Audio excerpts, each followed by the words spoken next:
All right, y'all, gather around because I'm about to tell you the wildest story you ever did hear about a young feller named Harry Potter and his journey from the cupboard to saving the world. So there's Harry, living under the stairs like he's bunking down in a deer blind. His aunt and uncle, the Dursleys, treat him worse than a raccoon at a family BBQ. But one day, this big old feller named Hagrid shows up and says, "Harry, you're a wizard." Well, shoot, Harry didn't see that coming. Now, Harry ain't got a clue what's going on, but turns out he's been invited to this here fancy pants magic school called Hogwarts.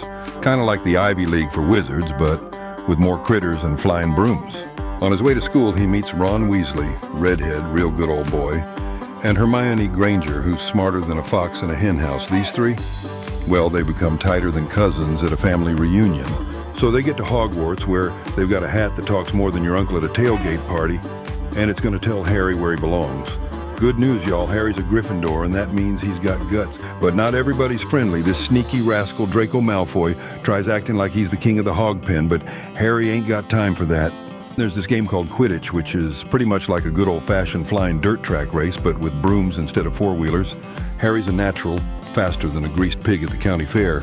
Now, things start to get real interesting when Harry, Ron, and Hermione find out some no-good varmints are after this philosopher's stone. Turns out there's a dark wizard named Voldemort, meaner than a snake in a woodpile, trying to come back to life by getting his hands on that stone.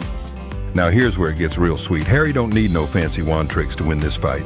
After a few games, it turns out love's the strongest magic there is.